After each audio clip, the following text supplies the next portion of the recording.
Welcome to Svolvær. Now, I'm Julianna from the Discoveries of, and this is a part of my Lofoten Travel series. Svolvær, as you can see today, it's a bit snowy, is one of the main bases for the Lofoten Islands. It is a place where people come to stay for the duration of their trip. Why? Well, it's got great accommodation options, loads of restaurants, loads of bars, and there's lots of cool stuff going on. Let's explore.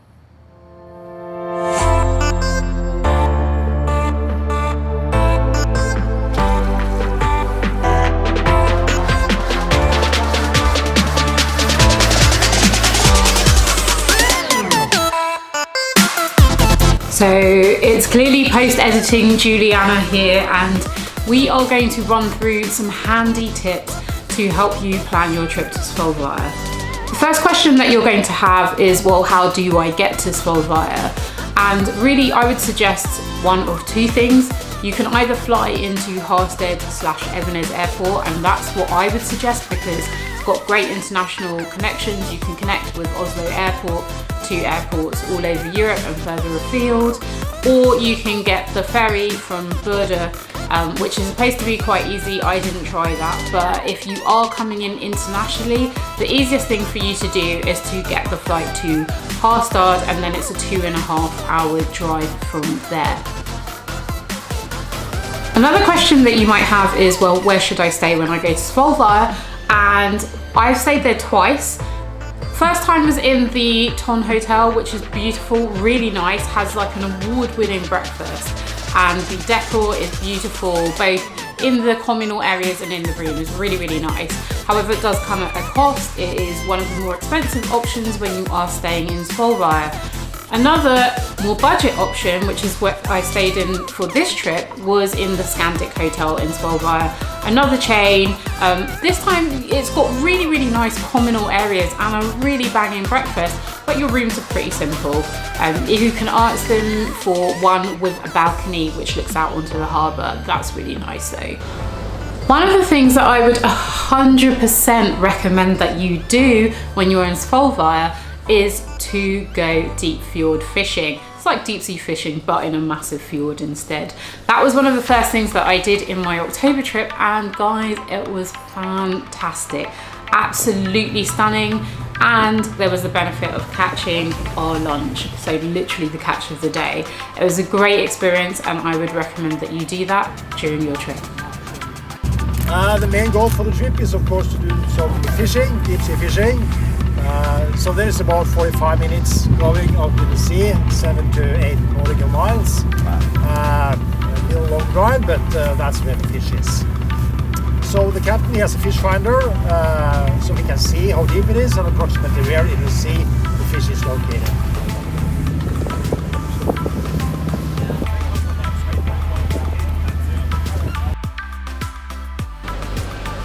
Another thing that I would highly recommend that you do is to go on the Sea Eagle Safari. Now, I talked about this extensively in my broader Lofoten Norway video. Go check that out.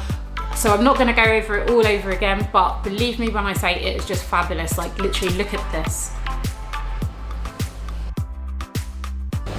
There are plenty of options for places to eat in Svolvær, and it is as the biggest hub in the Lofoten Islands, it is somewhere where you're pretty spoilt for choice in terms of where you can eat.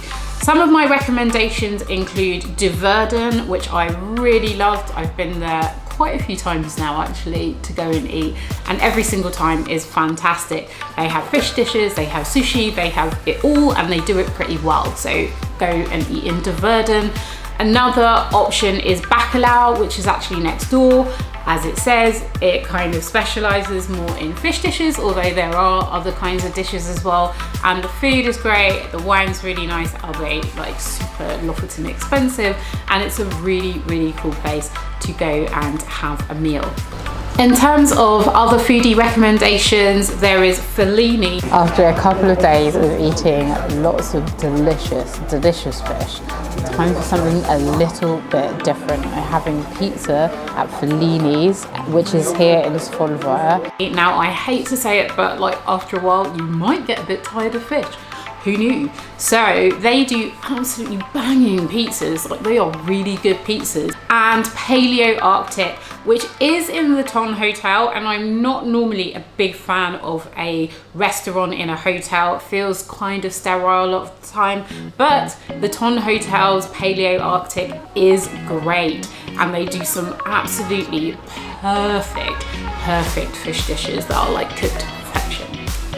As both of my trips were in the winter months, there wasn't actually scope to do a lot of hiking, which was a bit of a shame, and another reason why I need to just go back to Svolvær and Lofoten in the summer. But it is just a nice thing to walk around the town.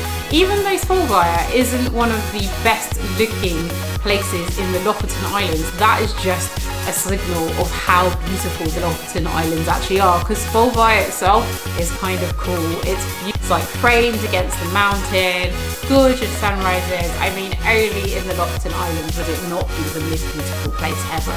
If you don't have a ton of time in the Lofoten Islands, which is a shame, that does happen, then one of the things that I'd recommend, which is only around the corner from Svolvær, is going to Henningsvær. You'll have seen this in the drones. I'm going to flash up a little picture right now. I mean, it is stunning. And this is like a town village. It's spread out over a series of islands. It's got a football pitch on its own island. It's crazy. So I'd also recommend going to Henningsvær if you're staying in Svolvær. It's literally a 10-15 minute drive. Those are my top tips for visiting Svolvær. Now, it is a great place to base yourself as a hub when you are exploring the Lofoten Islands. It's where I've stayed both of my trips. Now, some people prefer to stay further into the island, but I actually just really like Svolvær because you've got a great range of accommodation. It's easy to get to-ish from Harstad airport, and it's not actually that far from the other parts of the islands. Like, to drive to the tip of the islands, to however you pronounce that, is only about 2.5 hours, so it's not actually that far away. I hope that you've enjoyed this video. I would highly suggest that you go and check out my other Lofoten Islands video, which I posted earlier this week. It's awesome, you'll love it. But if you found this useful, drop a like, hit subscribe, and tune in for more Norway travel tips that are coming your way. Got any questions? Don't forget to drop them in the comments below. I'll always try and help out as much as I can.